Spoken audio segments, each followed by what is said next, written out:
Welcome to the March 16th, 2022 meeting of the Berlin Conservation Commission in accordance with Governor Baker's March 2020 order superseding certain provisions of the open meeting law due to the outbreak of COVID-19 virus. This meeting will be held remotely via the Zoom platform.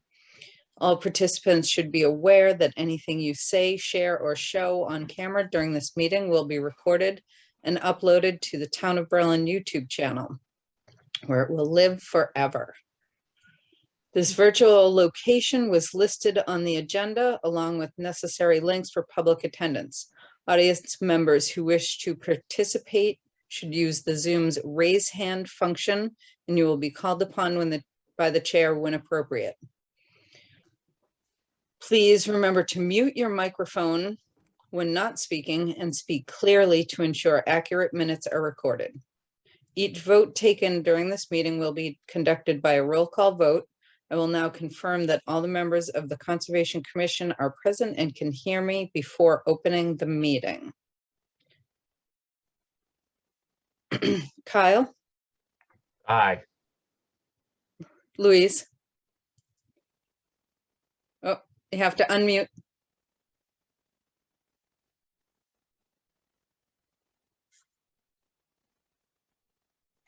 Here. There you go. Robin? Aye, you're here. Walter? You have to unmute too, sir.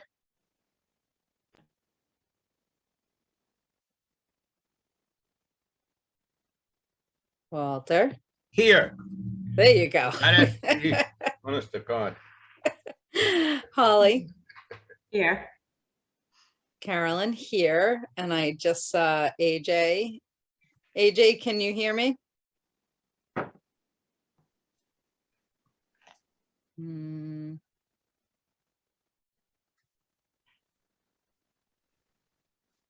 There you go. I now call the meeting to order at 7:05. And so what do we have on the agenda this evening? Let me open the agenda.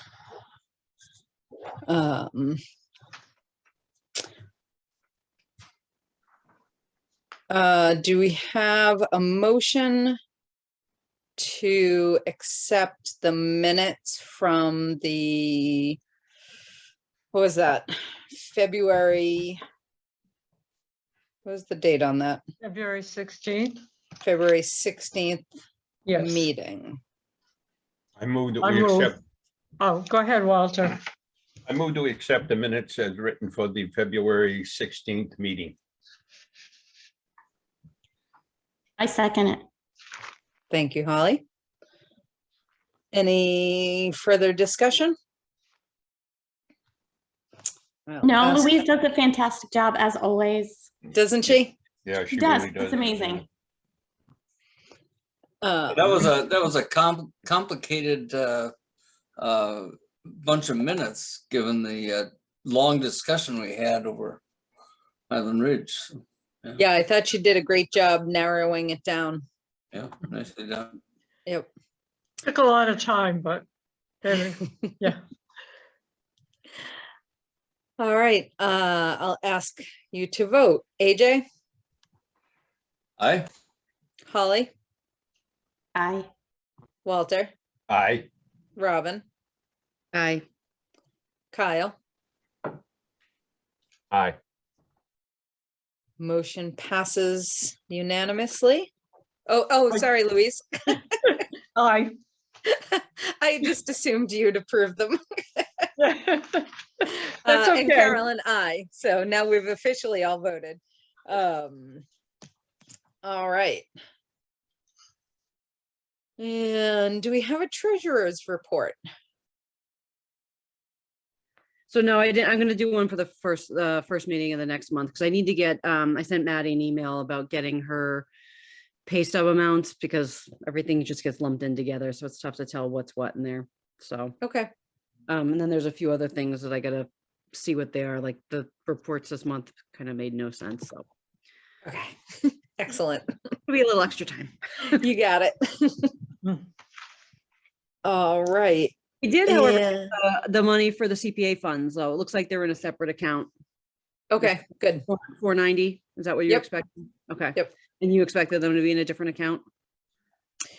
I mean, I guess so. It makes sense because for accounting purposes, it makes sense that she wanted to move them out of the CPA fund. Yeah. So, and it has been designated for us, so. Yeah.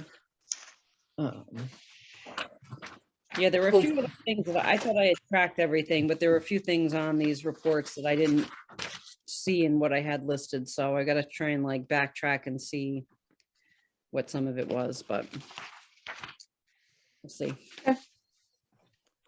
No worries. All right. And Maddie, there wasn't really much in the mailbox, correct? Nope, the only thing was the donation from Michael Sawyer. Right. Yeah, so if I'm not sure, Walter, I know you know about this, but Mike Sawyer has donated $3,000 to the Conservation Commission for us to use for whatever we want.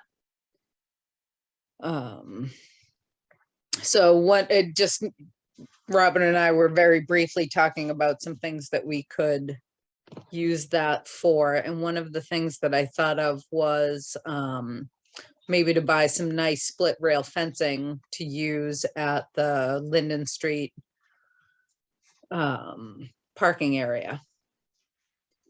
So Kyle, any idea how much split rail fencing costs these days? 1 second.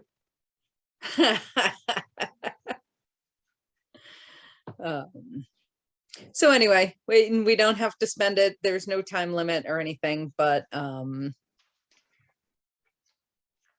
it's nice to have a little bit of extra cash. So it's like $6 to $12 a linear foot, depending on finish.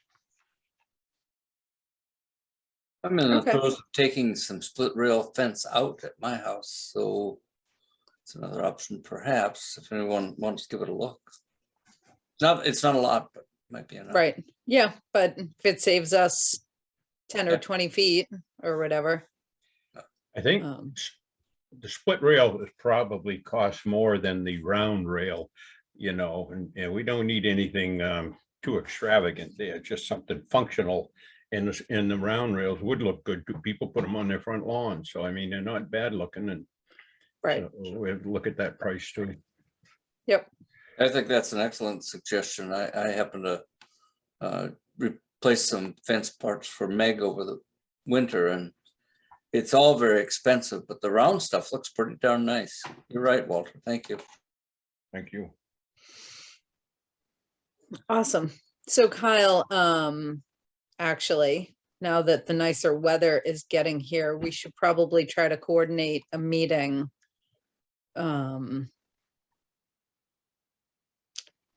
Definitely with us, the highway department, probably get Chief Shartner over there. And I know Margaret was working on it last year. I'm not sure when she's coming back and how much getting out, walking around fields she's going to be up for, but we'll at least see if she wants to be involved. So what are you talking about? The Linden Street parking area? Yep. May I suggest that we just approach it rather simply? I've talked to the highway department. You know, I was gonna go up there, and AJ and I, and cut all the brush along the wall, and that would open it up tremendously. And if the neighbor would let us cut the brush along her wall, it's perfectly safe. When the leaves are off, just go up there before the leaves come on, take a look at yourself, drive up past it, turn around and drive back and look in there. Or drive in also and then turn around and come out and look up westerly on Linden Street. And it's a very simple solution. It isn't gonna take a meeting of Congress to solve the thing. I would have had it all done myself. I just had a little time. But Sean, got all these people up there and everything else. And I think we should try and keep it simple. And the highway department, I think, well, never mind. We'll talk about that later, but Right. they're very, So, very helpful. yeah, if you guys want to clear the brush on our property first, anytime you want to get that done, I think that's a great idea. Don't get hit. Wear something bright. I think that there's none on the roadside. It's pretty much all on the inside.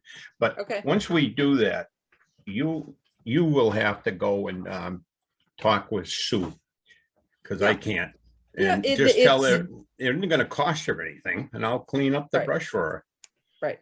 So let's do our stuff first and Keep it simple, right? okay. And so there was one other thing. Oh, geez. Anyway. Bills and forms, mails and notices. So Maplewood, as far as I know, is still going along, getting finished. Highland Ridge is on the agenda. Hang on, Building. hold it. Maplewood, I looked at it a couple of weeks ago, and they're pretty well following our enforcement order, and they're cleaning that up there, and I can see they're gonna finish up, and it shouldn't be a problem again. Look pretty good. Excellent. There are Louise, still trucks coming down Linden Street.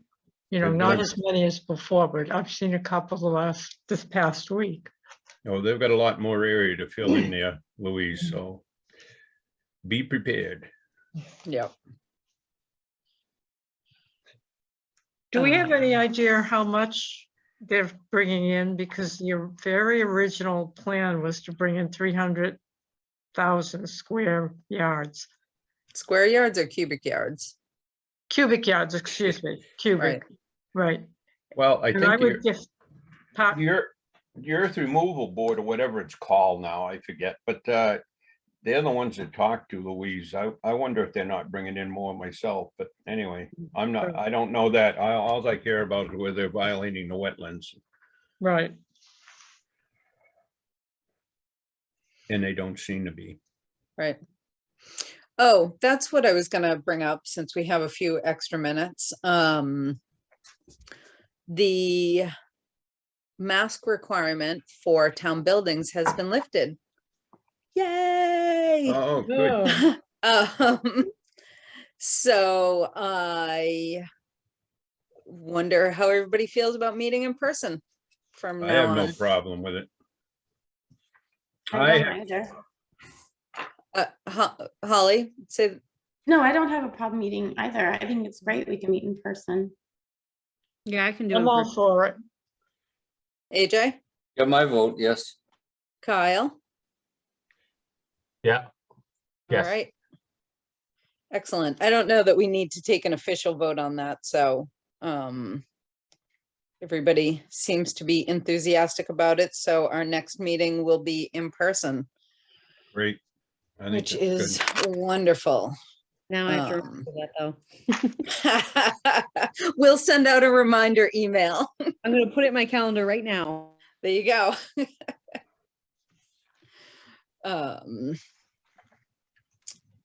Louise, do you want to talk about Earth Day? We've got about 12 minutes. Okay, well, I don't know that I have enough information for 12 minutes. We're still working on trying to, put everything together. AJ, you're still willing to help organize and run Earth Day? You bet. Okay, yeah, so we should get together and with Lawrence and, come up with a definite plan. I have contacted someone about getting the yellow bags, but haven't heard back, but I will continue pursuing that.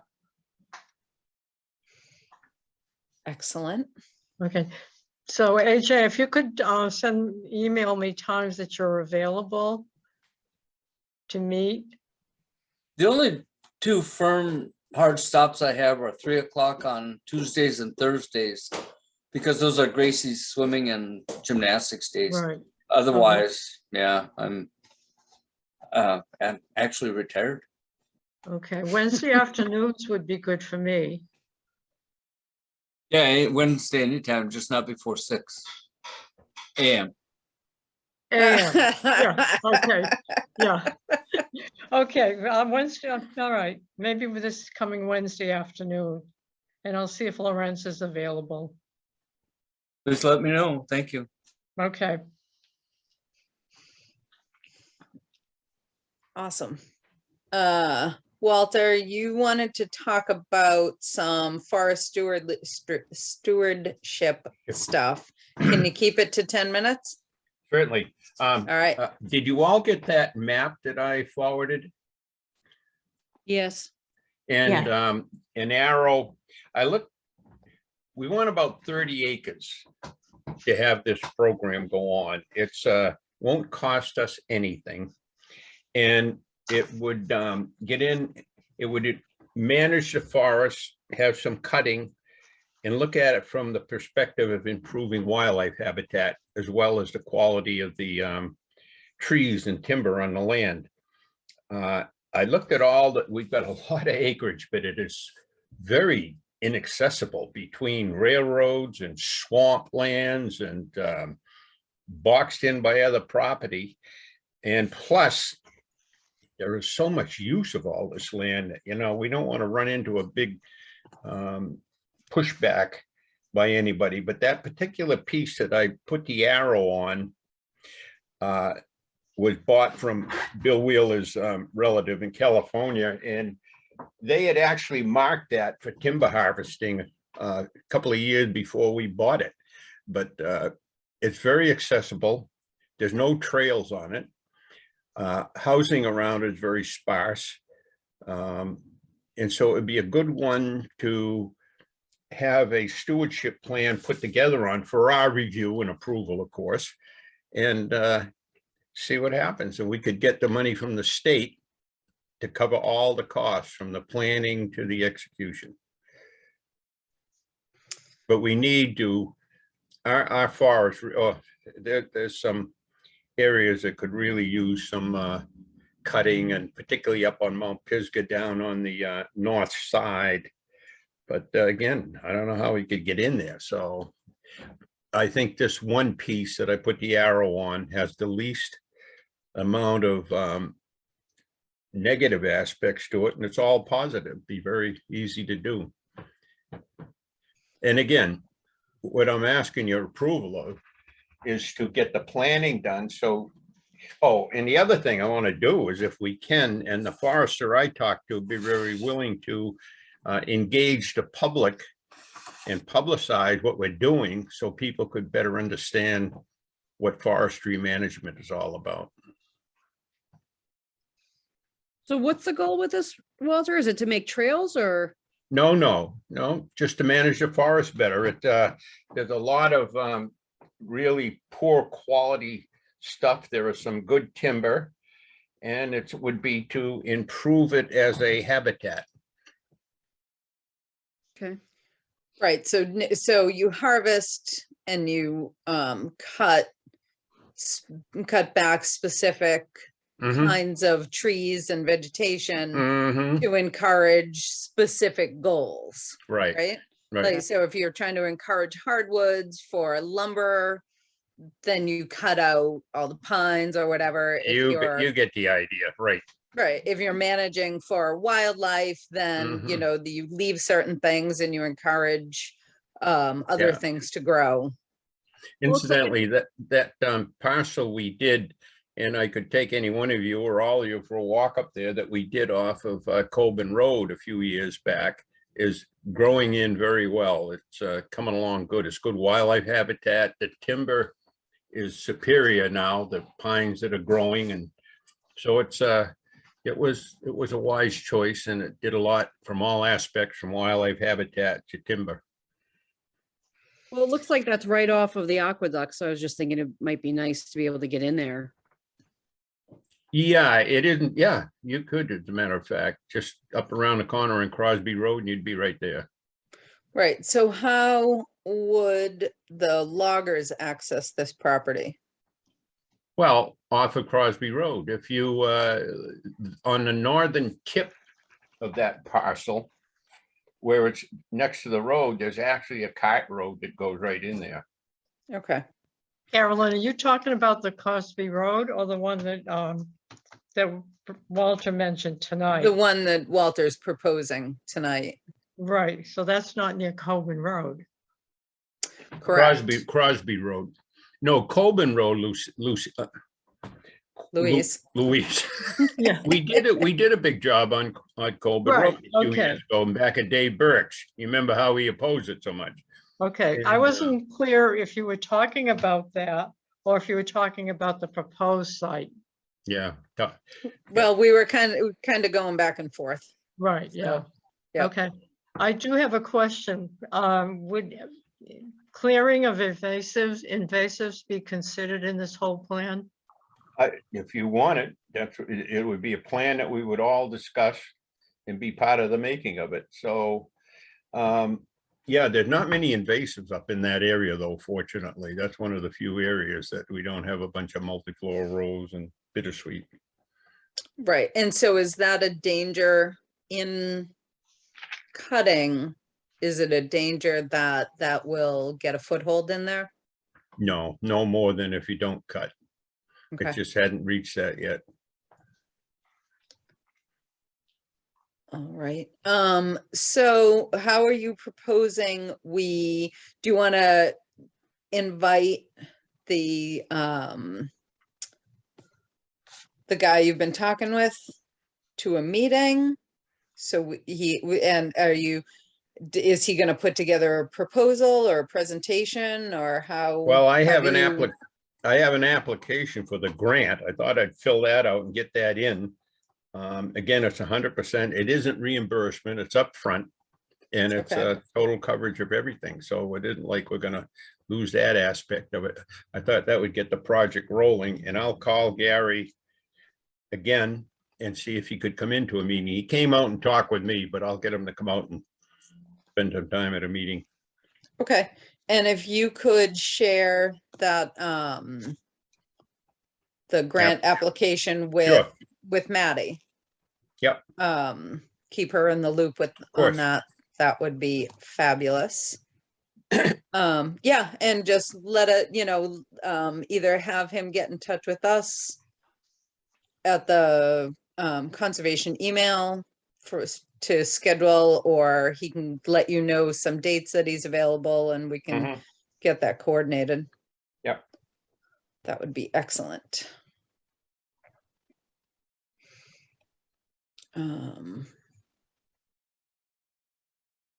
All right, anything else? We've got about 4 more minutes.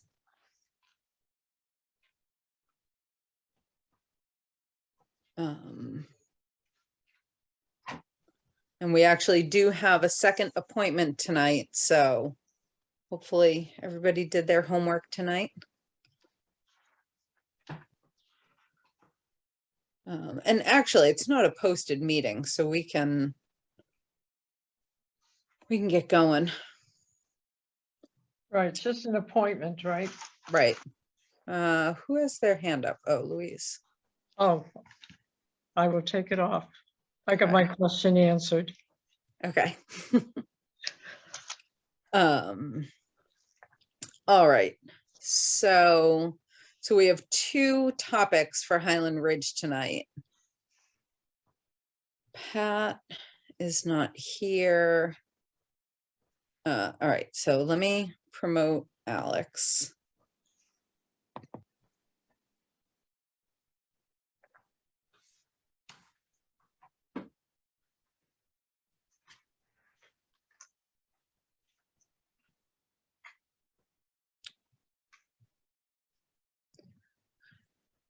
Good evening, Mr. Para. Good evening, how are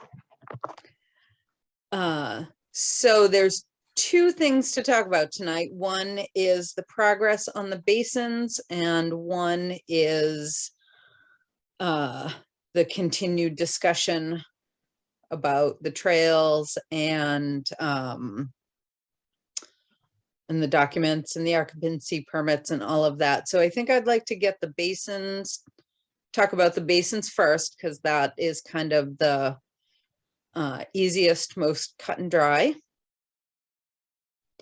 And can you speak to that, Alex, or is there someone in the audience? Oh, John Grenier? I can speak to that. There's also Mr. Grenier, who's an engineer for the project. I can't see him on my screen because of the way Yeah, he just raised his hand and I just promoted him. Thank you. There we go. Thank you for How the you doing? promotion. And I also believe, I'm not sure, but I believe Mr. Russo, who's a site contractor, was planning to be on. I don't know if he is or not. Yep, he is. I'm gonna allow him to talk as well. How you doing? Can you hear me? Yep. Okay, I've never done this before. Pardon my ignorance. I'm kind of winging it on my phone here. You're doing a great job, Andy. Thank you. I'm gonna lower your hand though. Okay, thank you, because I don't know how to. That's all right. I can do it from here. All right. Okay, So by way of just a quick backdrop, and then I'll butt out of the conversation, is that in the process of, preparing the trail easements, it came to my attention, the trail easement went through where the basin had been located. And that told me two things. One is the basin wasn't where it's supposed to be. And secondly, that the trails could not possibly have been located within the trail easements as shown on the plan. And so I had a conversation with Mr. Bickford, asked to set up a site meeting with Andy Russo, which I understand took place. And the process of moving the basin has begun. The reason the basin has to be moved is that DEP will not allow it to be within the Zone 1 wellhead protection area. and that's just the lower basin. Yes, correct. There is also an issue with the other basin. Okay, and I'll let Mr. Grenier speak to that, since that's really an engineering issue. So anyway, so that was a summary with respect to the lower basin. Excellent. Mr. Grenier, Pat Garner is also here now, who I'm going to promote him. Where'd he go? There we go. But John, if you want to start. Sure.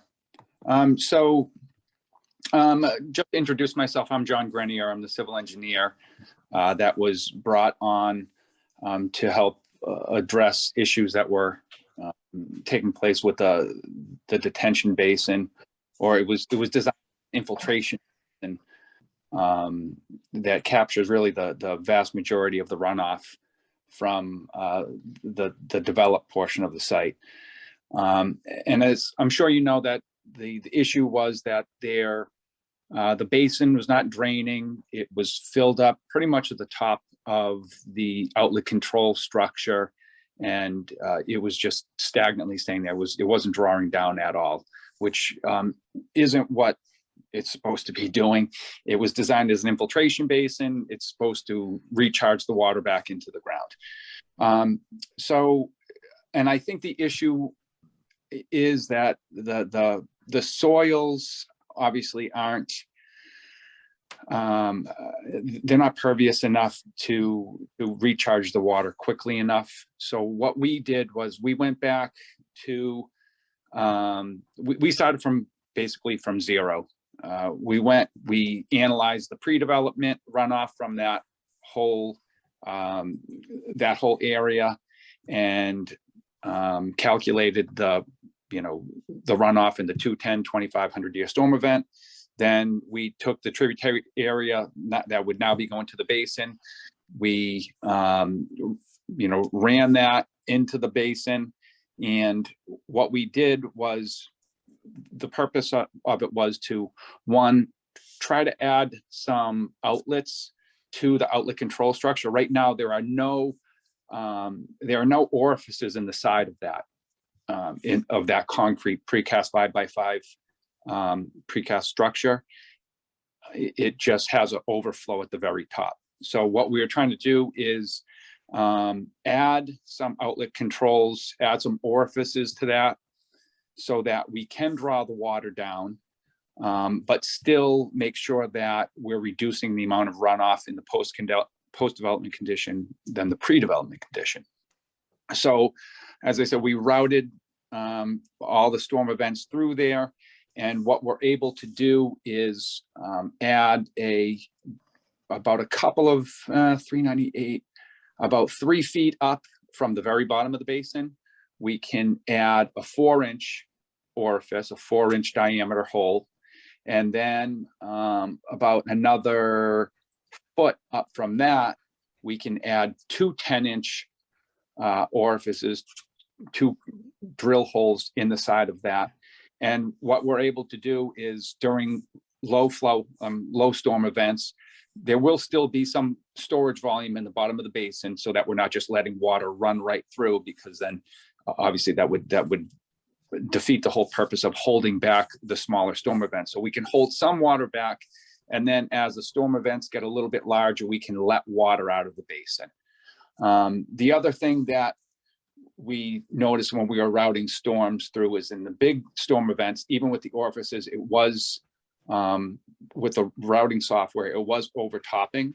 So we are raising the top of the basin up, and also raising up the top of that 5x5 precast concrete outlet control structure. So we're raising everything up, giving the basin a little bit more storage volume, because now we can't really count on the infiltration. So we're adding some storage volume to it, but also letting water out incrementally, so that it's not going to just be filling up. We can get the water out of the basin while still reducing the runoff in the post-development condition. The other thing that noted, I'm sorry, go ahead. If I could just, how high are you raising the sides? Just the top of the berm, it's at 404, and we're raising it about a little less than 2 feet, about 1.5 feet to 2 feet. And the same thing with the top of that precast concrete structure, just because we want to, again, we can't count on the infiltration into the ground. So originally, when they were routing that, they were counting on the water, as you can almost count the water sinking into the ground as an outlet control. You're accounting for infiltration to the ground. So we said, all right, we can't count on that. So to be cautious and be, worst case scenario, we said, okay, we're not going to count for any infiltration of water into the ground. So that's why we said we needed some more storage volume, because in one respect, we were losing an outlet control, because in a worst case scenario, it's not sinking into the ground. And then on top of that, what we noted at the end of, and these detention basins, as everybody knows, they're capturing water during construction. They do get silty water that goes into them. It can choke them up a little bit. I know that from talking to Andy Russo, they did clean it out in the fall, and it still wasn't really, the water wasn't going into the ground that fast. But what we're proposing that should happen too is, after construction's over, clean out all the catch basins, clean out the drainage system, get all the silt out of those, and then go back and clean the bottom of the basin one last time. Make sure you get any sediment out there, so that we can promote as much infiltration as possible, even though we're really not counting on it in our calculations. So we provided an updated plan for Pat to look at. We provided updated drainage calculations. We went back and forth a little bit earlier in the week, And I believe that, and Pat can obviously speak for himself, but I believe he's happy and he's in agreement with what we're proposing. So with that, if anybody has any questions, we'd like to address them and try to make sure that we get the basin working properly.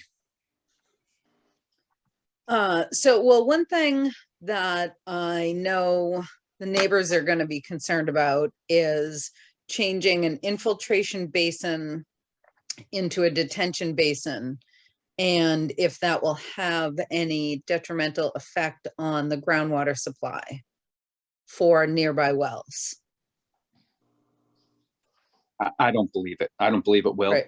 Pat or John, right? So No, John, Yeah, Carolyn, I'd agree with John. It was intended to infiltrate in the footprint of where the basin currently is. It wasn't infiltrating. So what's going to happen now is that as the water comes out of the basin, it's going to go about 15 feet down, be in the wetland where it's going to infiltrate naturally there. So it's going to be in one location or the other, but we're talking a difference of maybe 20 or 25 feet away. It's not even measurable, I don't think, is an effect. right. And Pat, I 100% trust that you have this all that you're comfortable with this, and that's great. But I just for my comfort level and those of us who don't do this on a daily or even weekly basis, the outlets, especially a 10-inch pipe, a 10-inch outlet, 2 of them, is there riprap? Is that what mechanisms are going to be used to slow the water coming out of a 10-inch pipe, or even the smaller 4-inch pipe? But to prevent scouring and I'll try to answer that, and John can interject if he wants. The way it's set right now, there's essentially the basin is built with this large 5x5 concrete structure that has, as John said, no outlets in it except for the very top of it, and it's got a grate on the top. So it was intended, the grate was intended to function almost as an emergency outlet under strong storm events, but otherwise the basin was supposed to infiltrate. So John's proposing to add this lower 4-inch, what he's calling an orifice, a hole in the rear, and then 2 10-inch above that, about a foot higher. And the flow coming through those will be pretty low. The cubic feet per second will be 1 and 2. It's not going to amount to a lot of flow. The flow then falls into the bottom of this 5x5 box, and it runs out in a 24-inch pipe that exists right now, and it goes into a very large area of existing riprap. I don't know if you guys have been in the back of this and looked down into it as it's now existing, but there's a pretty big splash pad that will dissipate and knock down any velocity coming out of it. So one of the things we talked about when we were out in the field last week was trying to add some sort of a dissipator to the 24-inch pipe, but it's got multiple problems when you start doing that. You've got leaf matter that clogs it up and things like that. And our conclusion was that the existing riprap splash pad is probably exactly what it should be. Russo actually built a larger area than was shown on the original plan, so I'm happy with it. okay, so the orifices drain the pond into that 5x5 concrete structure. Correct. Okay. Yep. That was the part I wasn't 100% on. John? If you think of it as a bathtub, and then in the bathtub, we no longer have the drain in the bottom that we're relying on. So now we're poking holes in the side of the bathtub so that we're letting it out incrementally. And actually, I would think, and Pat, let me know if you agree, by having a low flow kind of close to the bottom, and then if it fills up, okay, and then it'll have a little bit more water. We're letting water out, you know, a little bit at a time, as opposed to if that tub filled right up and it overtopped into the top of it, you get a big wash of water that would go out through that 24-inch pipe. So now we're kind of just letting it, as the storms get bigger, we're letting it bleed out a little bit at a time, a little bit at a time, which prevents that big rush of water when it overtops. Yeah, and Carolyn, as you and I talked about on the side, anyone doing this sort of design is held to a standard where they have to determine what the pre-development flow is, and then they have to match that, or they can't exceed that in the post-development flow. So John went through all of those calculations, and he determined what the watershed was and what the numbers were from the 2 to 100-year storm events, and then ran the reconfiguration to determine what those were. And across the board for all the events, it's slightly less than the original pre-development. So the device slows down the flow coming out of the basin. And as he says, it's probably, in the long run, it's probably far better than the original design, because if the water had not infiltrated properly and they gotten up to the top of that 5x5 device, It would be a mess. it would just, you would imagine the amount of water coming into that 5x5 and then washing out through the 24. So what this current redesign does is it lets it out, using John's word, incrementally. Excellent. Does anybody have any commission members have any questions for John or Pat on the northerly basin?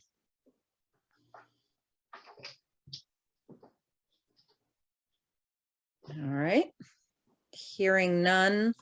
So I guess we have to vote to accept the redesign of the basin. Anybody want to make a motion? I'll make a motion to accept the redesign of the basin. I'll second. All right, any further discussion on this? I'll ask you to vote. Holly? Aye. Walter? Aye. Kyle? Aye. Robin? Aye. AJ? Aye. Louise? Oh, Louise, unmute.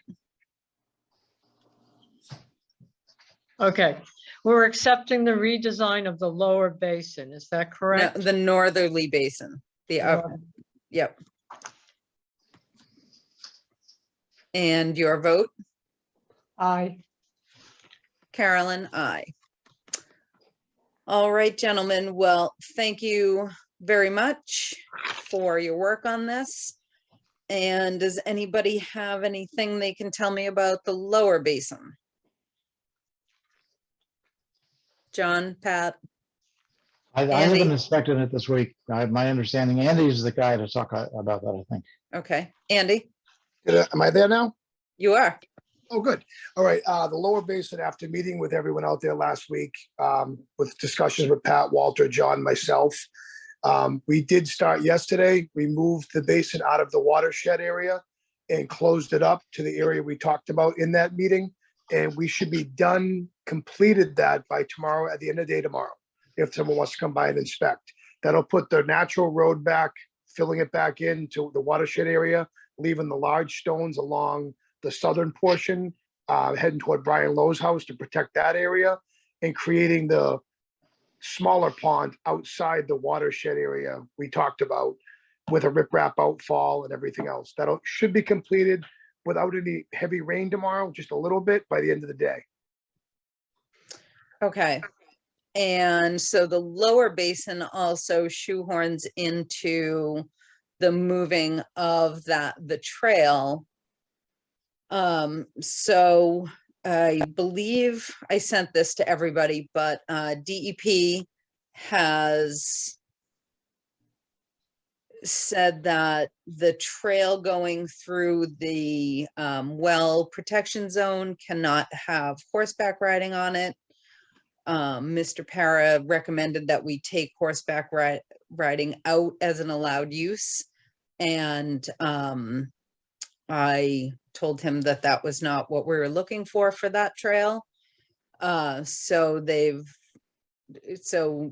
we've come to an agreement that we will move that trail out of the well zone. So that horseback riding can still be allowed. So Andy, my first question is,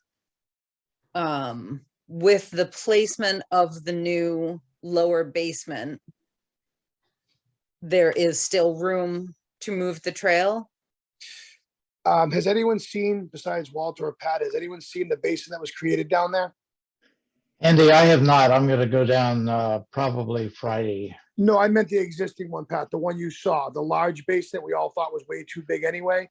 Yeah, All we so what did you're, was- Yep, Yeah. all we did was utilize the first 25 feet of that basin outside the Right. well area. So Yeah. we did not change the location of the beginning of that in any way. We did not cross the stone wall, the Indian stone wall there at all. We kept it inside that front. So I believe that shouldn't affect the trail any, because you'd be going through the watershed area if you went through that anyway. Well, can I, Madam Chair, just say a couple of things here? Absolutely. Thank you. The surveyor was going out, I think tomorrow, to stake the wellhead protection zone, so you'll be able to see on the ground the point to which, they extend. And so with that in place, it ought to be, clear whether or not there is space on the westerly side, the detention basin side of the wellhead protection area. I think it's clear there's sufficient space on the eastern side, although I don't know, what the topography is there. I haven't been out. But those things should be, made clear with the staking of the wellhead protection areas. I do want to say it isn't per se necessary to abandon the existing. I mean, this will be a determination of the Conservation Commission to abandon the existing trails. They can be used for pedestrian use. The issue seems to be providing, access or trails for horseback riding. So they could be additional trails as opposed to abandoning the existing trails. So I just want to point that out. And to the extent that there may not be sufficient room on the detention basin side to relocate, I think there's a possibility, and again, we have to see on the ground, possibility to do a cross connection so that horseback riders can go before reaching the basin, can go from the western side to the eastern side and then proceed down to the southern boundary line of the property. As I mentioned, I think to you, in the draft of the trail easements that we provided to you, there was, and this was in the conservation restriction as well, there was always the reservation of the ability to relocate the trails if DEP, determined, because it wasn't known at that time, determined that trails could not go through the wellhead protection zone. And I kept that in the draft, in the easement that we provided. And after receiving your email concerning the horseback riding, I left the horseback riding in as a, permitted use, except for within the zone 1. So I think we have the basis here, you know, for trail easements that are workable, both for DEP and for the Conservation Commission's desire to have, you know, horseback riding on the trails.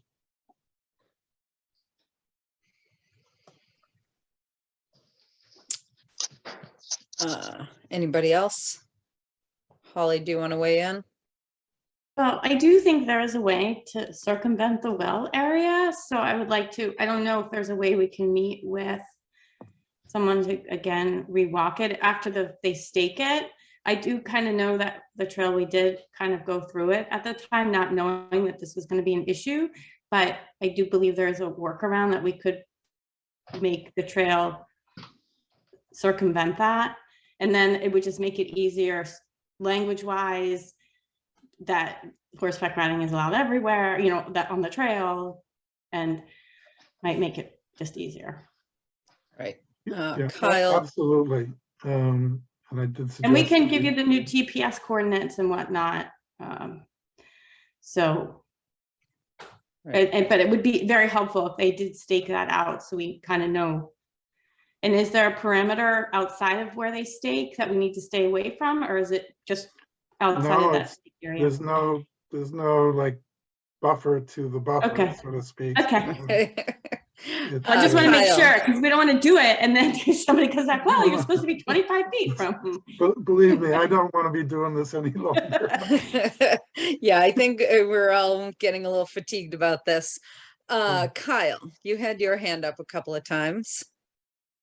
Yeah, I was gonna say if the show's going on tomorrow, I got a pour in Worcester tomorrow morning, but I can go by there in the afternoon if Andy Russo or Patrick are down there, anyone's down there, see what's going on down in that basin. And then if Holly's husband's around too, and then just get that out of the way.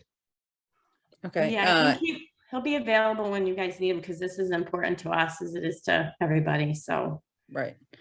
Andy, you Yep, may I can speak. be available. Yep, I can be available at any point tomorrow afternoon. Just someone give me a heads up. If Pat gets a hold of me or Walter can throw me an email, and I can be there within an hour's notice. And just to touch on the staking, Cornerstone was out last Friday before our meeting. They were wrapping up. We were there. All the stakes are in. The only two that I removed was the area I filled up to fill in the existing pond. But we have 7 other stakes that we can show the circumference of the well area. The stakes are all still there and clearly marked out. And the toe of our new basin, per se, well, the new redesigned basin down there is those 2 markings. So you can clearly see the entire well area right now. We could see that tomorrow on a site visit.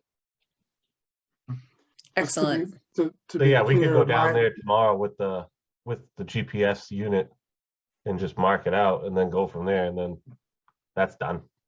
Yep. Yeah, to I be- can also have my cousin probably send you the coordinates, because we have it located in our GPS also. I mean, feel free to do it with your own so you have it, but I can give you a file that will have all the coordinates for that whole area of what we have down there.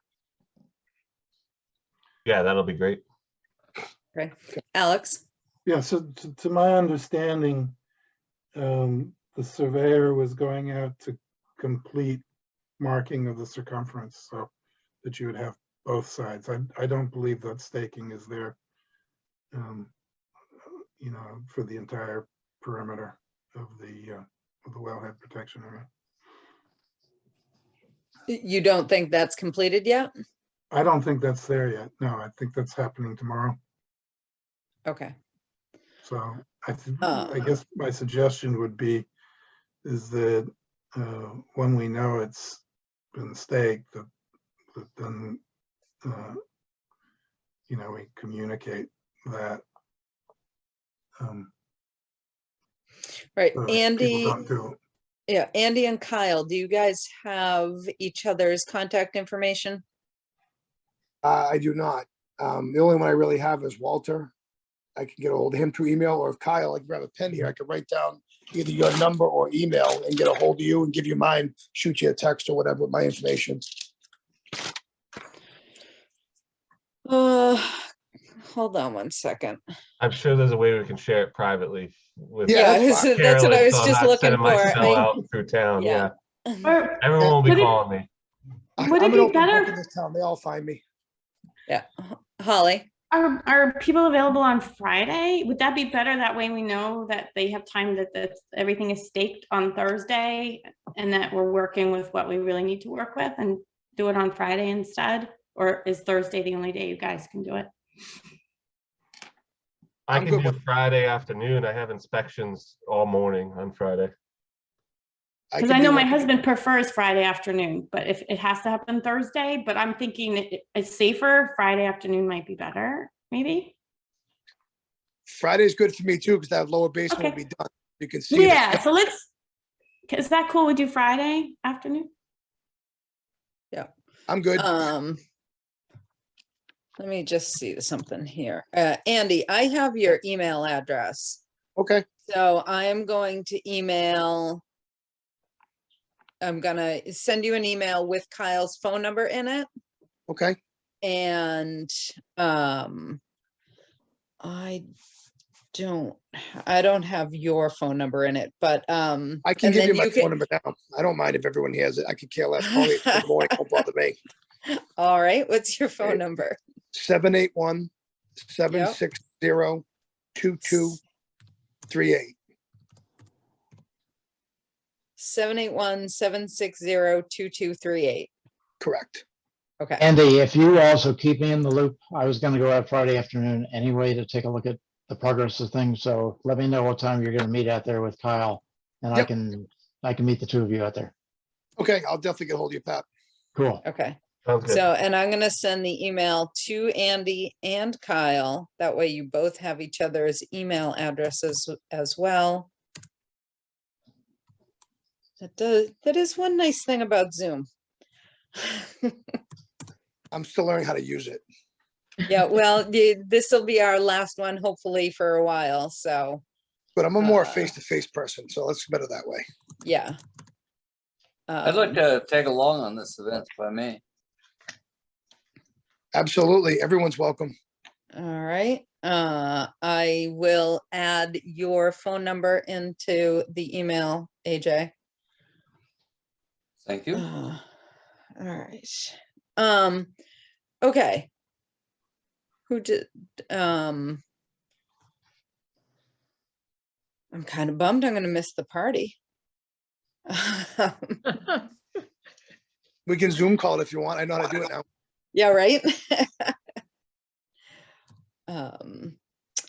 Okay, so what else?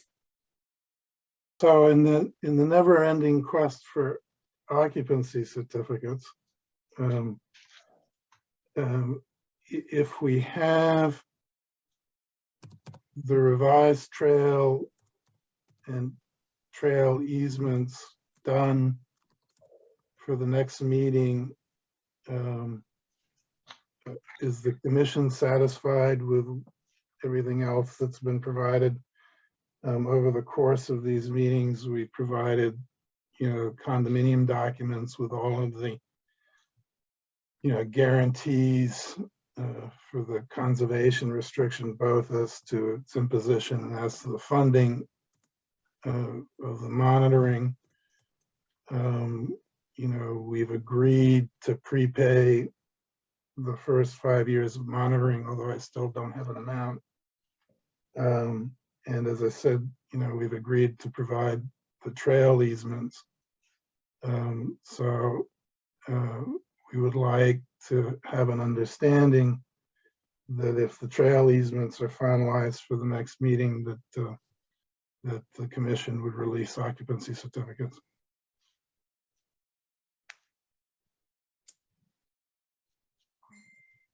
My view is that we should release some. We've got plenty of others to hold. This has been moving along finely. I'm satisfied with the lower basin. I've looked at that plenty. Holly's working on the horse trail. Other than that, things are moving along pretty good. So if they need get some occupancy in there, loosen up a few funds or something, that's all right. As far as I'm concerned, I think be all right to do it. Right, I think my biggest concern was, there seemed to be some issues with the people that were potentially moving in, trying to, Oh, yeah, right. curtail the conservation restriction. And other than that, I'm prepared also to move forward. Just after we get the trail stuff finalized, but I was ready at the last meeting until some issues came up. Yeah, I mean, he was, may I say, fairly threatening that if we don't have all that stuff done, he's simply going to sue to close the trail that's within his view. I mean, he didn't mince any words about it. He was real clear. He was going to go after us. And how do we protect the town if we don't cross all the T's and dot all the I's? Carolyn, Mr. Stebbins has his hand up. Yep, Kyle, you have your hand up. Yeah, so basically, I'm gonna have to completely agree with AJ in that we need to get everything in writing done, everything definite, because of what was brought up last week in the, well, not last week, but last meeting, and the concerns that rose. Okay. Mr. Stebbins, you may talk. Thank you. I just want to clarify that I wasn't opposing the conservation restriction or the trail easement. I was simply trying to get information about it and offer some suggestions that could result in less of the residents objecting to it. I've since received documentation on what you're doing, and I have no objection and no intention of resisting it. Excellent. Thank you very much for coming and clarifying that, because it certainly put the brakes on some things at the last meeting. Well, I can live with that. Yep. Not the intention. I didn't intend to put brakes on anything. And I'm sorry if there was a complication because of me. Thank you for stepping forward. Thank you very much. Absolutely. Yep. So I can't speak for everybody else, but I know for me, that certainly makes me feel much more comfortable about moving forward.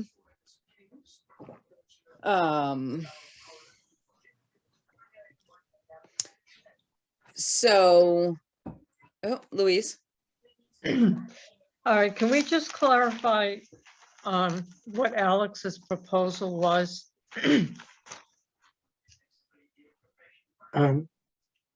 As far as, one second, Alex. Sure. Okay. Louise, which part? Okay, so it was that, would we be satisfied with the agreement, but I didn't get all the different things that he mentioned. Okay. Mr. Para. Okay, so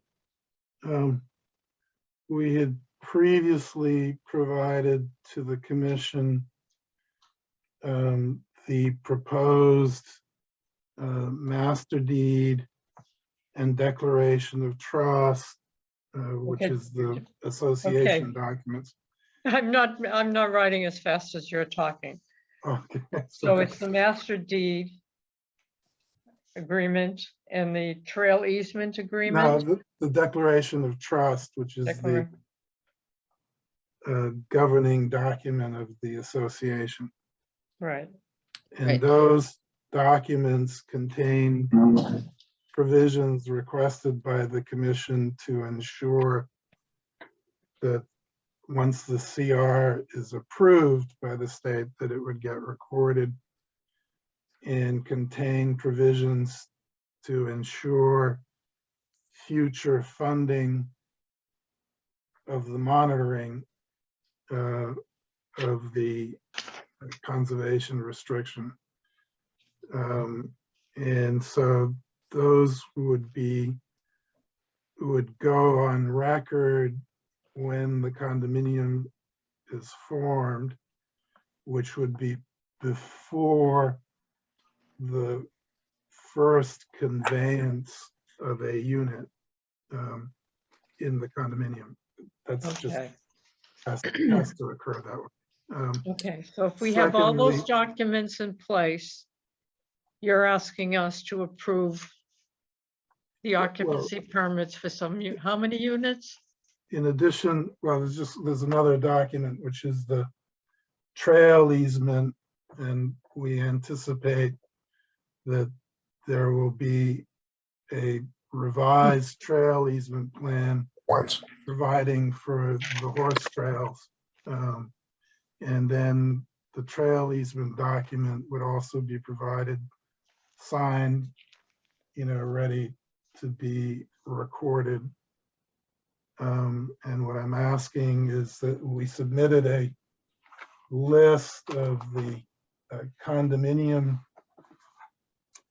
units that are, presently under agreement, and those units go through basically all of 2022. And what we would be asking for is occupancy certificates for those units, which would leave more than half the units, still,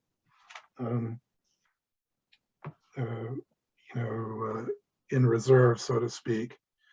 We would be asking for occupancy certificates as and when, conveyances are going to be made. So I think the initial tranche would be, I believe, 11 units, and that would take us through April. And that it's 11 because there's a backlog of units that have not been able to close, not only because of this issue, but because of public water supply requirements. But we believe the public water supply issues will be all resolved in the next couple of days, and that just leaves the trail easement. The latest list I looked at, I think through the end of April, lists 13. And there's one additional in May. 11 to the end of March, and then 2 more in April and 1 in May. I hope I have the most current list. Well, there's only, to my knowledge, there's only one list, so your memory may be better than mine. And let me just see if I can pull up the list. Yeah, hold on. So, oh, you're correct. There are 13 units through April.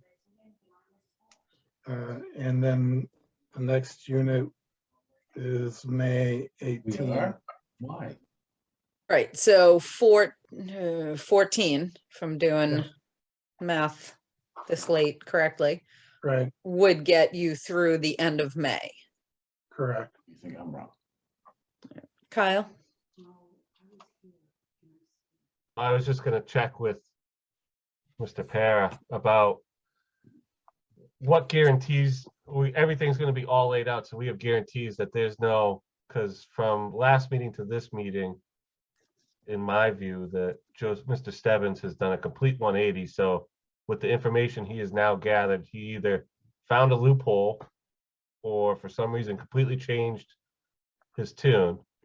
So I'm not sure what he found or what had made him change, and that's fine if he was just gathering information.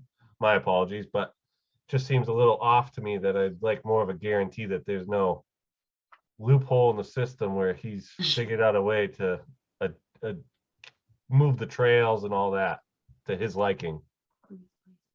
I cannot speak to what's in Mr. Stebbins' mind. You could ask him.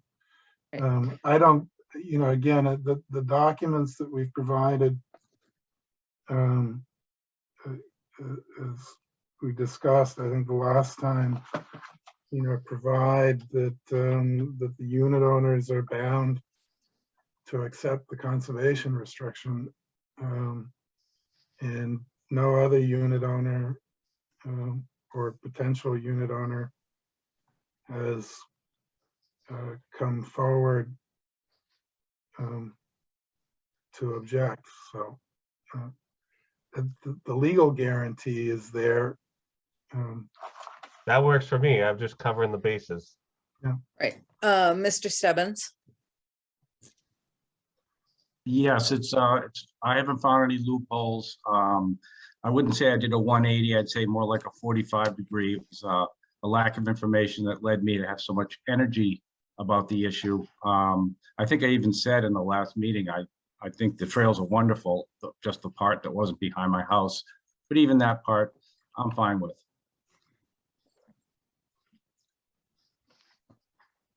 Glad to hear it. That's awesome. Excellent. All right, so we are in person next time, which actually makes the signing of the trail easement significantly easier. We meet on Wednesday nights, and Eloise, who is the town clerk and a notary, also works Wednesday nights. So I noticed there's one signature page for all of us to sign, and then each individually sign a signature page, and all of those need to be notarized. So it will be significantly easier, assuming everything goes forth the way we all anticipate it going, to have the trail easement signed and notarized. When is your next meeting? Our next meeting is April 1st Wednesday of April, which is April 6th. Yep. It's 3 weeks away. That's quite a lot of time to get that all straightened out. Right, exactly. And I believe we will all work very hard To do so. To do so, yeah.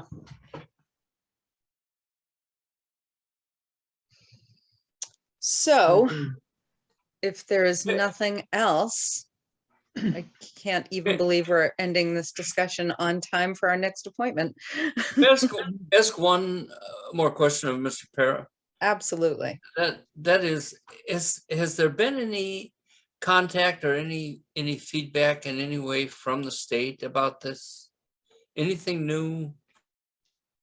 Now is when I look under my desk and in the sock drawer. Short answer is no. I was hesitant to, speak to them while we were, while we had all these plan changes. One of the things that's going to have to happen is when we get to the final plan, then I'm going to have to provide that plan as a substitute for the one that was submitted with the conservation restriction to the state, because things have. The trail easement plan. Yeah, the trail easement Yeah. plan, exactly. So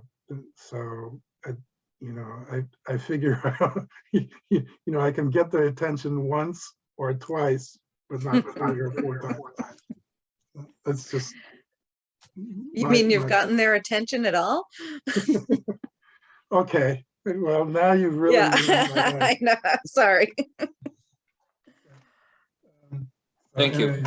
So I trust your vacation was good. It was Yeah. wonderful. I Yeah, recommend Costa Rica to anybody who is thinking about it. Thank you and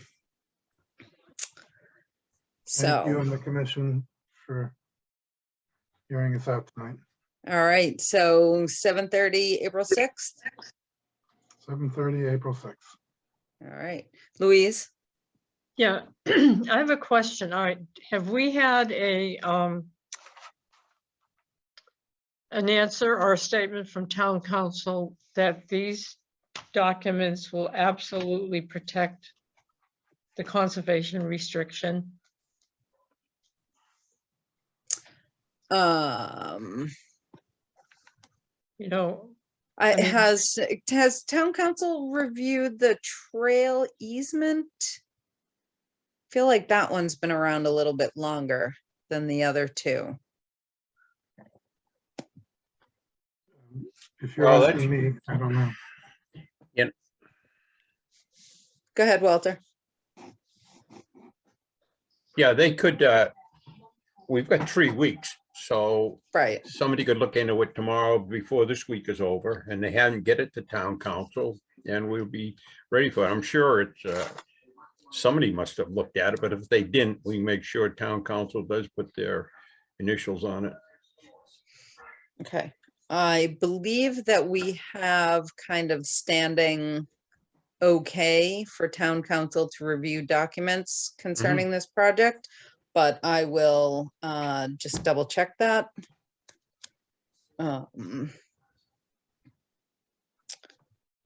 And we'll get that done right away.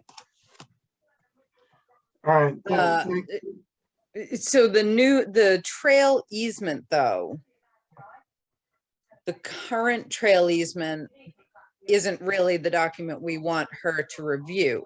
Is that because doesn't it's there was something in it when I was reading it today that was like, oh, this kind of doesn't pertain any to the changes. That's Am I correct, because we didn't have a revised plan. I can give you the form, the verbiage, so to speak, without the plan. Okay, yes, Yeah, the okay, so updated I'll- verbiage, and then, because town council doesn't really care what the plan is anyway, that's, Yeah.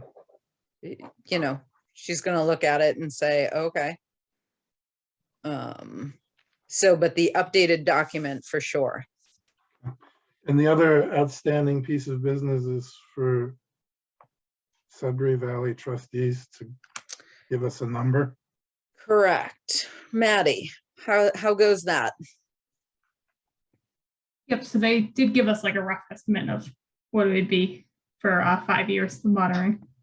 So it's basically how we want to put it together and present it to them. Okay, Well, I just, all right, so we'll get that to you in the next, certainly before the next meeting, okay. Just need but a in the number. next week or so. Yep, Okay. okay. Thank you. Thank you very much. Have a good night. Thank you, guys. Good night. Thank you. Oh, Andy. Oh, I hit the wrong button. I was trying to say thank you. Oh, okay. All right, Good so I'll night. talk to everyone tomorrow afternoon. We'll set up for Friday No. afternoon. Works for everybody. Okay, perfect. All right, thank you. All right. Good night. All right.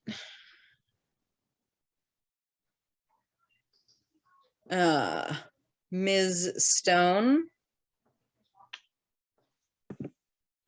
Yo, Carolyn, if there's any way you can maybe reach out to Mary Arata tomorrow Uh-huh. and ask her if you guys have standing permission to talk to town council.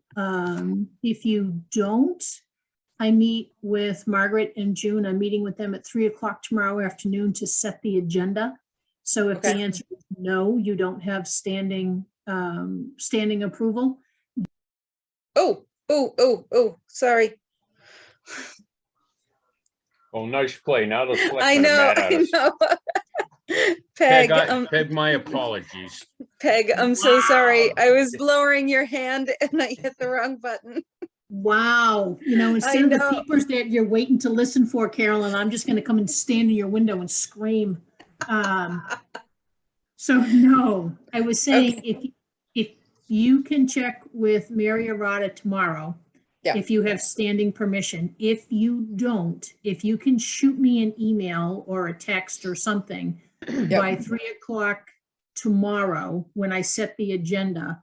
And if you don't have standing permission, then we can get you on the agenda. You don't need to be there for Monday. Get you on the agenda just to say yes or no, go talk to town council. This way you're not waiting another week and losing time on your side. Okay. meeting with Margaret. 3. I mean, You yeah, if got you it. just shoot Mary copy in June as well, our TA2, until Margaret is fully back with us, and then I'll get you on the agenda. Yep. Okay. Is she working from home these days or? She is. She's working a few hours a week. Unfortunately, a little bit more than we all want her to, but you know, I think that's just her DNA. I The know, I was woman gonna say, either- I'm surprised we've kept her away this long. Ugh, the woman either goes full tilt or nothing. She Right. has nothing in between. So yeah, if you want to include her on the email as well, I'm sure she'll pick it up at some point and can respond and let you know. Okay. Yeah, All right. I'm typing the email as we speak. cool. Okay. Thank you, Peg. Betcha. I'm gonna stick you back in the audience. All right. Not too bad. 9 minutes late, but we had a lot to go through. Thank you, everybody. We did great. So I am going to promote Sarah Winding, I believe, or no, Whiting.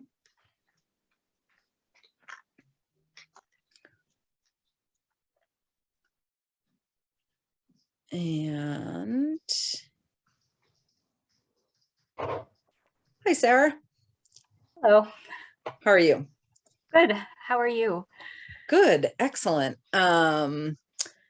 So if you want to just kind of update the rest of the commission about why you're here and what we're going to be discussing tonight. Sure, I'd love to. If there is a Robin Bonazzoli in the audience too, she's the owner of the project, and so I'm here representing her. So maybe. Right. So I will promote her as well.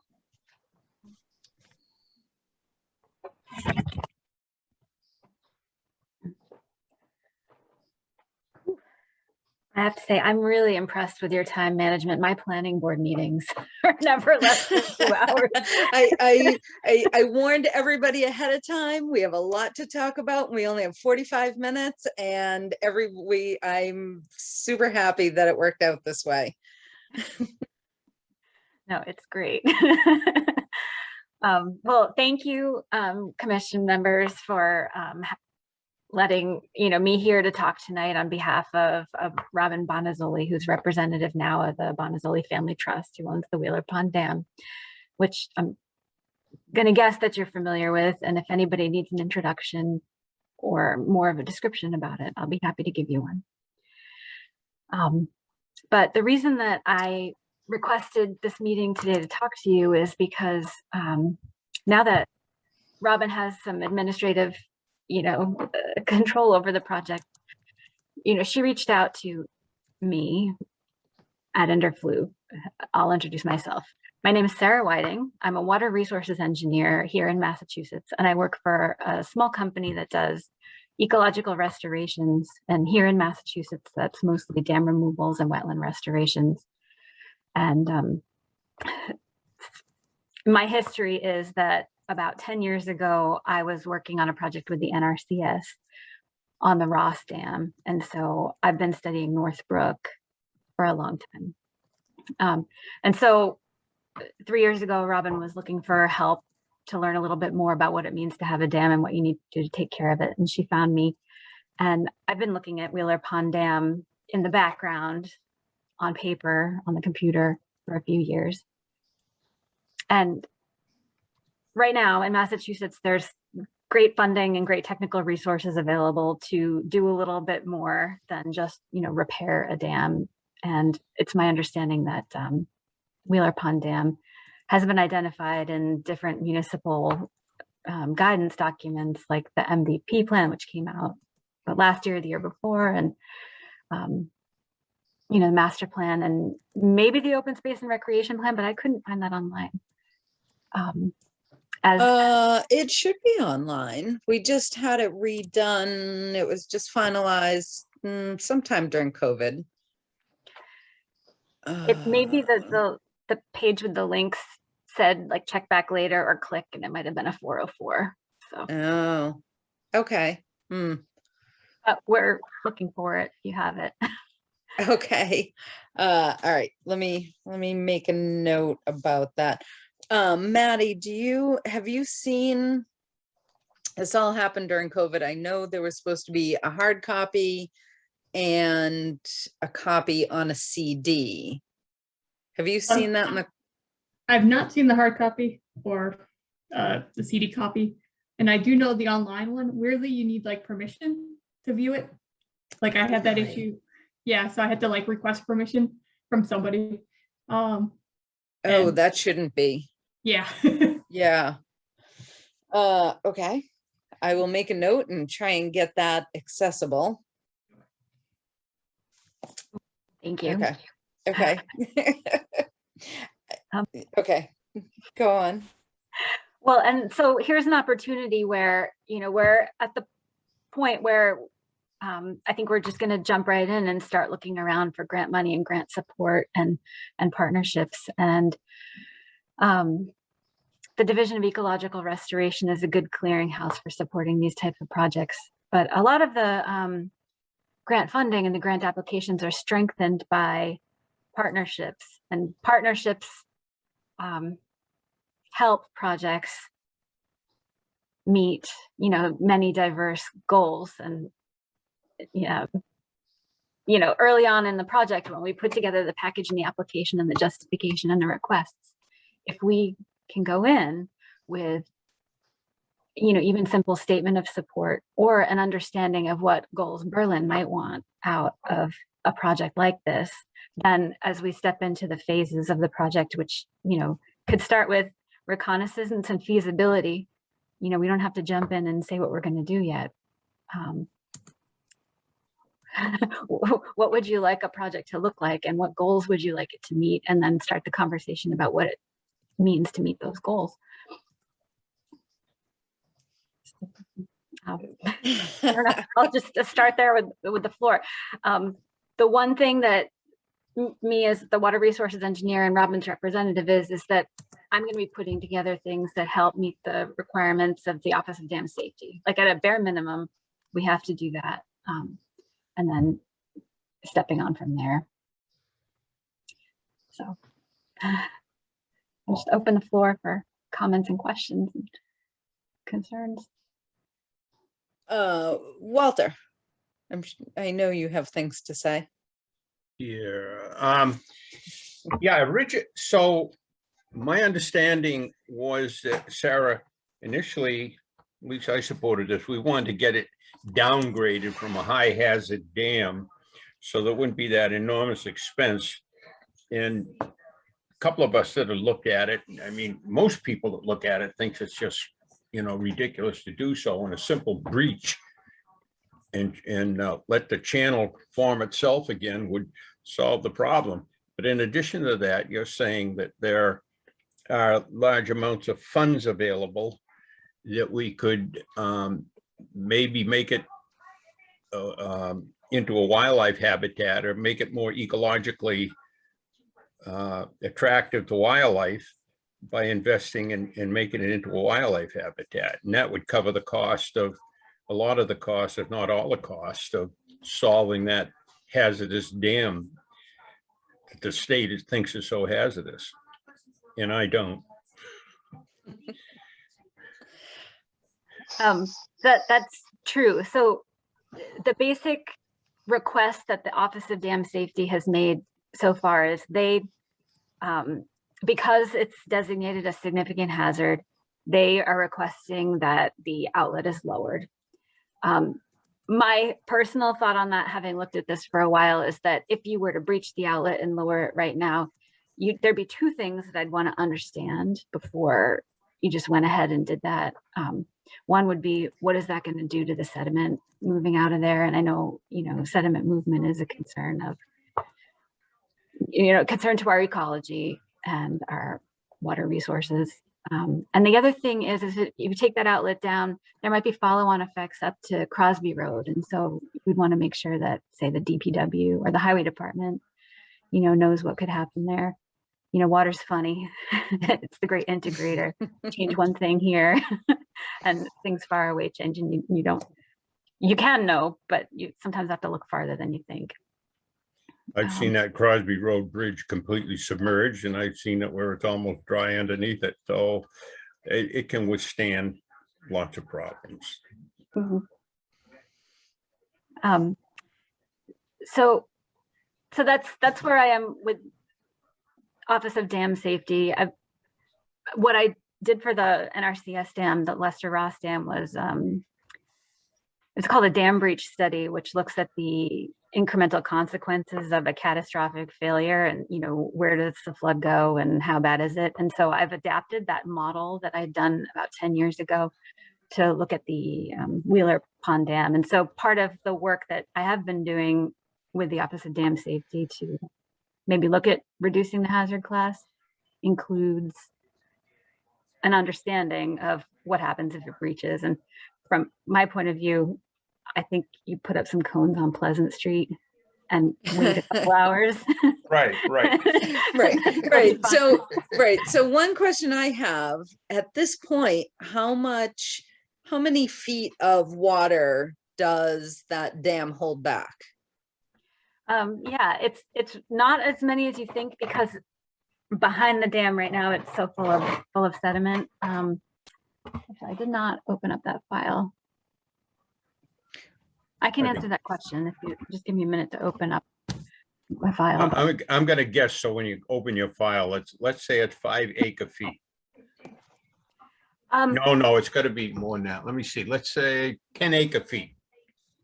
When the water is at the top of the dam now, it is between 40 and 45 acre feet, because it's so big. The footprint is so big. Right. And how often is it actually full? I'm not there every day. I live up in Shirley, Mass. I would ask the highway department, or if any of you drive by. I don't know that I've ever driven by and seen it full, I guess is why I'm asking, but I don't get over that part of town too. Oh, Kyle, you live close. I mean, I've never seen it that high, but I mean, if anyone's gonna know, I think we know who's gonna know. If that's I drive that way 8 or 10 times a week because little Gracie lives on the other side of that. And I've seen it flowing really hard, but I've never seen it go over the overflow. There's a second spillway a little bit south of the main spillway. I don't think I've ever seen that running. Maybe in the spring. I don't remember ever seeing that running. So does it ever go? Does it ever fill to the very top? My guess is no. Not since the once they took that iron gate out of there a couple of years ago, it's lower than it's ever been. And even when it was in there, it hasn't breached, it hasn't gone over those overflows, God, since I was a kid, I think since the 50s. I just don't see where it's a problem. But right. Kyle, what did you say? We fished there all the time when I was growing up. And like Walter said, when that plate was in and there were actually fish down in there and stuff, it was never even close. Like ever. Right. So, I mean, I guess to kind of answer your question about our goal, while it would be wonderful to imagine that as a pond, again, a true pond, I don't believe that that's realistic. And so, for the sake of resolution, I think for everybody, Robin, I'm sure you would love to have this resolved and to move on a little bit. And for the opportunity to create a really beautiful habitat. I know I would advocate for the removal of the dam, obviously within whatever's safe for downstream. but I would certainly advocate for creating a stream channel over a pond. Incidentally, we were looking at the, Kim Wheeler and I were looking at the town report and then records that he has from diaries of his ancestors and everything. And that the initial dam was built before the Revolutionary War. Wow. It's a very, very old dam. And since then, they've done some concrete and changes around there. But yeah, it's about in the 1760s. That Wow. stonework, yeah. So, well, that leads me to the conclusion that I think that I would want to understand what happens to Crosby Street if we take that dam out, because Crosby Street was built assuming that there's a pond below it. And if the river comes down, you know, and sort of chews its way up with head cut, that would be, I guess what I'm saying is that if ODS wants us to lower the outlet without, like, mindlessly, I would probably argue against that and say, no, let's find a way to fund a better project that doesn't create other problems. Sure.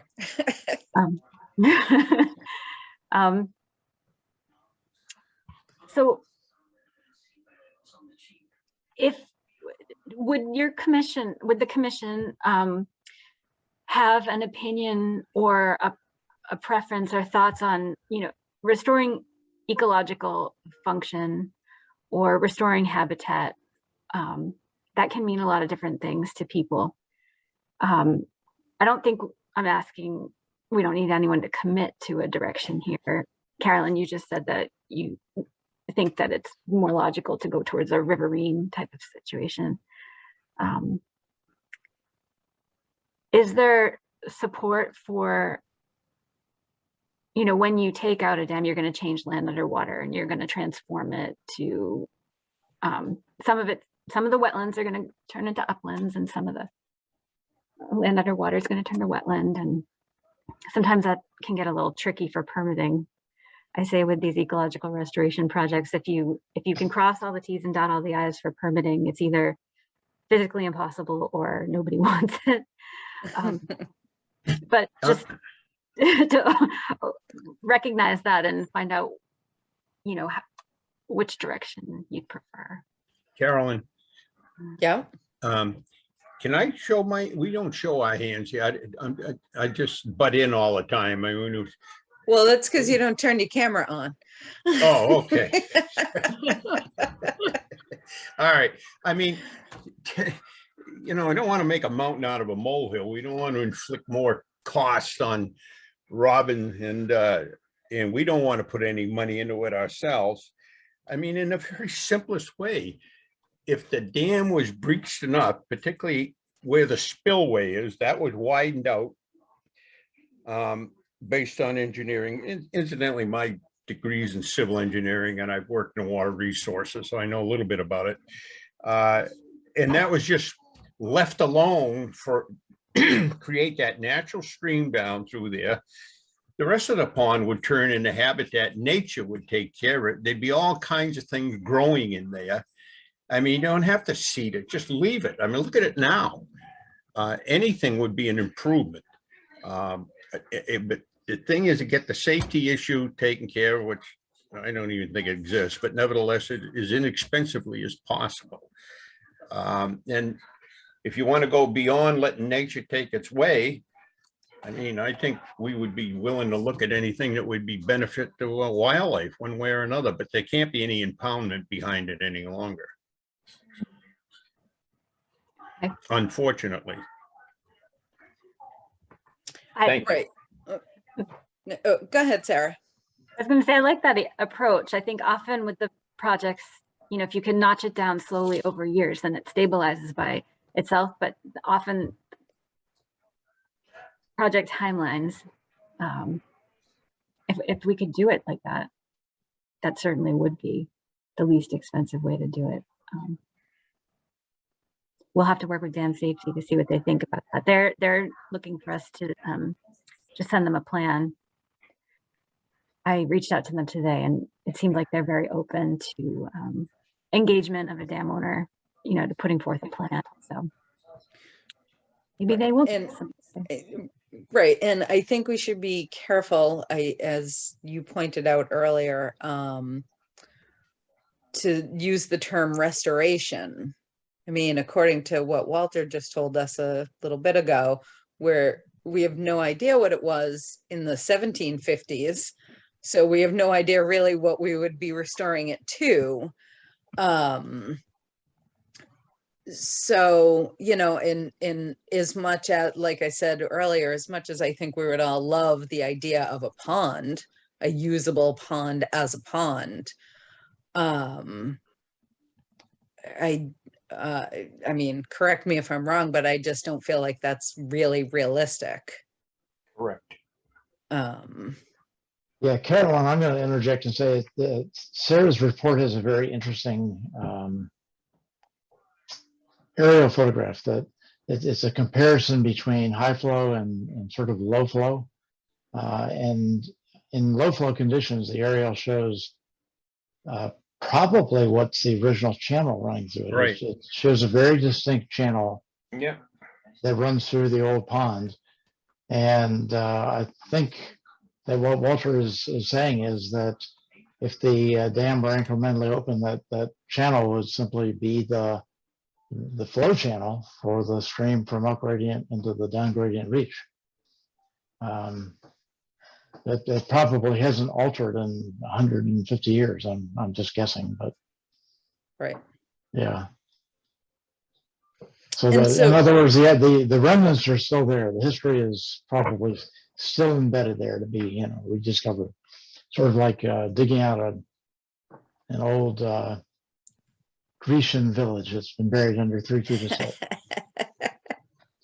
Well, we all know that you dam up a river for a pond, and that pond has a lifespan because it's going to get silted in. The Hoover Dam has a lifespan. All these big dams that we see, eventually they'll silt in behind them, and some of them are getting to the point now, and that's what happened to this dam. But again, I think the way Pat just described it, that's the vision I have. I think it would be the least expensive, and it would satisfy us. Okay. Oh, the only other question is, Robin, there had been noise a couple of years ago, and then we refused to do it, to where you were going to donate get it off your shoulders and give it away to the town for conservation. Is that still a possibility? Not that it interferes with fixing a dam, but.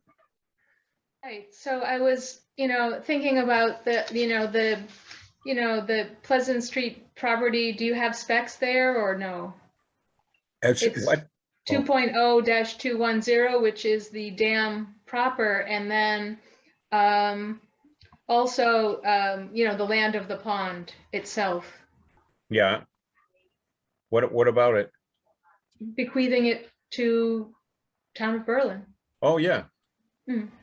It would Yeah, be 'cause wonderful. that's all good wildlife habitat up against the edges of it. That's some of the best wildlife habitat for waterfowl and other critters, beavers and.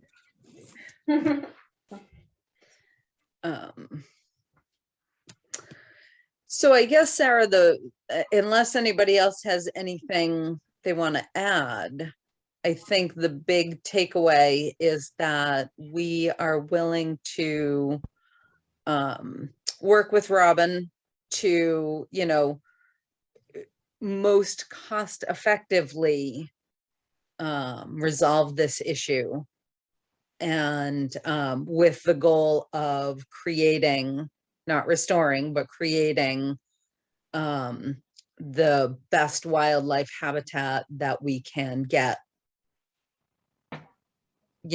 for that property. Is that accurate, Walter? Correct. Yep. Okay. You may hear from me again. I'm going to be reaching out to the town hall a little bit to get a little bit more background information on some things. Office of Dam Safety had asked for a little bit of information about the Rockwell mixed-use development. and floodplain, basically they want to just make sure it was all built out of the floodplain. Should I go to planning for that? Or should I just call the Right, town hall? so I'm trying to remember what I remember about that. If memory serves, they took a long time from planning to actually building. And in kind of the middle of all of that is when all of the federal flood maps were updated. And so they ran into a little bit of an issue there, and some stuff had to be redesigned. But to the best of my knowledge, that property meets the current federal flood, parameters. Okay. You can certainly get in touch with the planning board about that, and I will see you at that meeting as well, because I'm a member. Yeah, I'm trying to think of who else might. Probably planning, ZBA would probably have a lot of information also, because they definitely went over the final details of the site. Okay, well, that's good to know. I'm really impressed. I can't imagine the development pressure that Berlin must be getting close to 190, and just to have the floodplain be so well protected is it's impressive, actually. Well, thank you. Thank you. We've certainly worked hard. Mr. Bickford has probably more hours in protecting this town than the rest of us cumulatively. Well, thank you very much. Well, but it's true, you've worked hard, and the results of it show, and we are all very protective of our little town. That's right.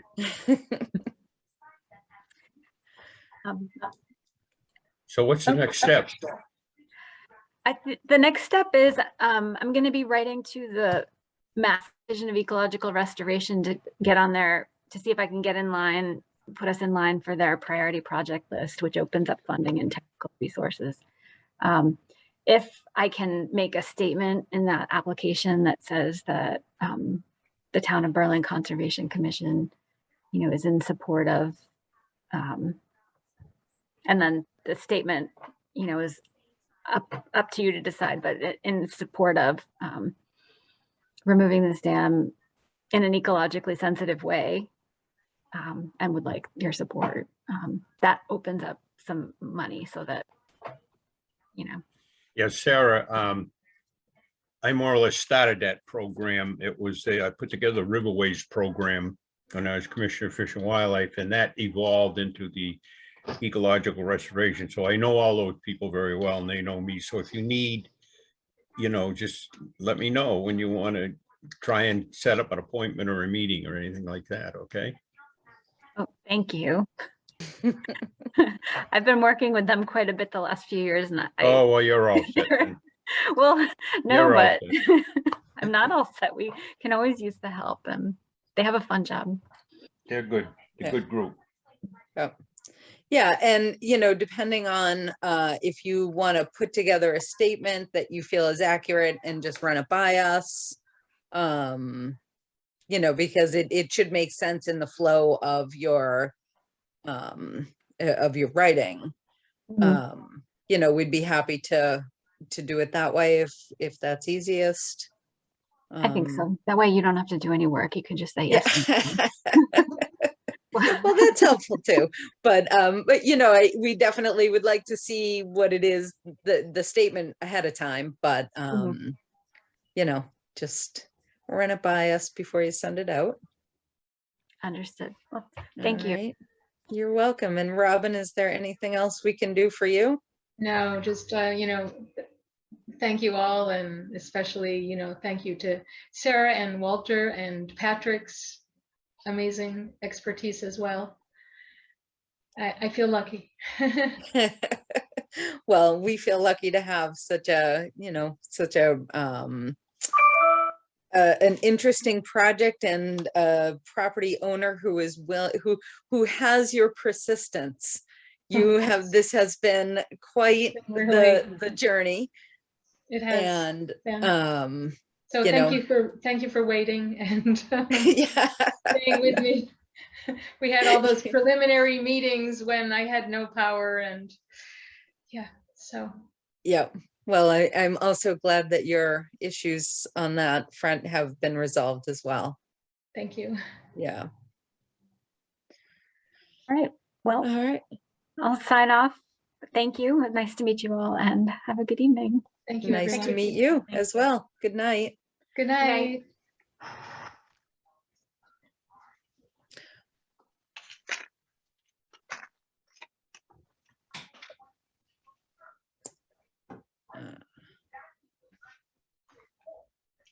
All right, guys.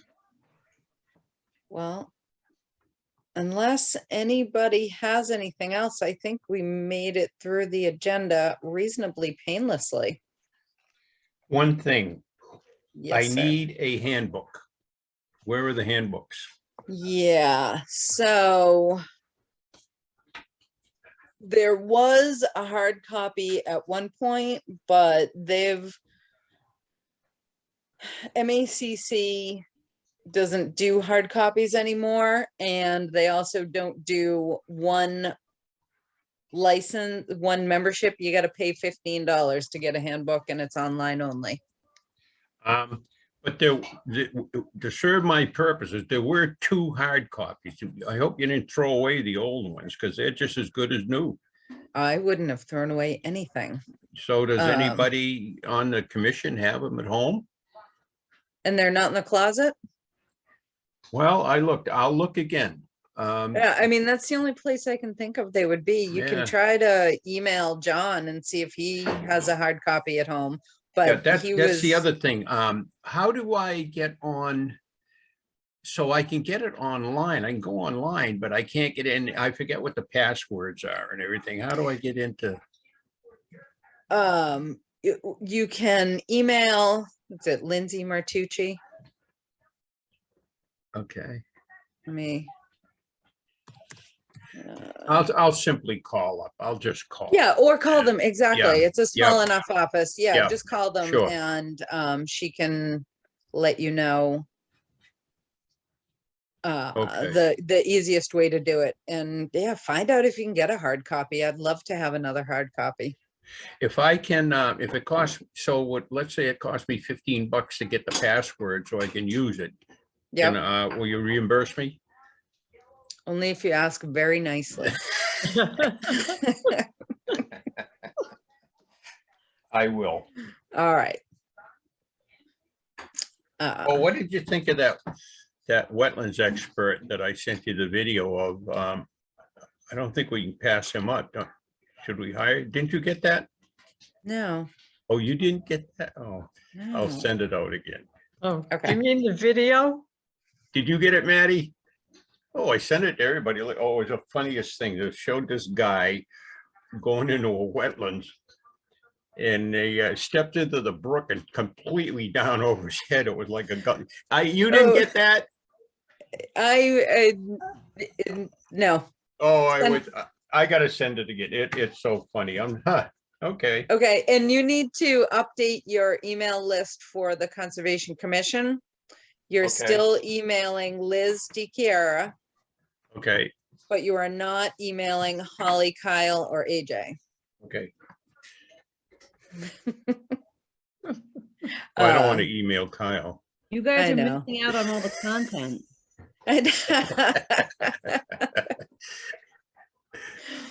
Okay. All right, let me just check the agenda one more time, make sure. I think we're good. I think we did. I have a everything. Oh, go ahead. No, I was just gonna say, I think we covered everything. I was looking Yeah, during the meeting. yep. Well, I'm very happy with the way tonight's meeting went. Yeah. it was, and Kyle, April 6th at 7 p.m. at the town offices is our next meeting. I know where that is. Okay. By the way, I won't be here the next 2 meetings, so. Right. I know. Have fun visiting your granddaughters. Where at Peru? Argentina. Argentina. Wow, nice. That's wonderful, though. Are you planning any amazing side trips? Oh, Rachel plans everything. We'll be well taken care of. Gonna do some horseback riding up in the mountains and up in the Andes and do a bunch of stuff. That's awesome. Yeah, it sounds amazing. Take Yeah. lots of pictures, please. We will. All right, guys. Well, unless anybody has anything else, Do we need to make a motion to end the meeting? I believe that's what, yeah. All right, I'll make a motion to end the meeting at 8:58 p.m. A second. Who All those in seconded? yeah, Kyle, she beat you. Yeah, Holly seconded. Holly, okay. So AJ, Aye. Kyle, Aye. Walter, Aye. Holly, Hi. Robin, Aye. Louise, Aye. Carolyn, I. All right, have a good night, All everyone. right, guys.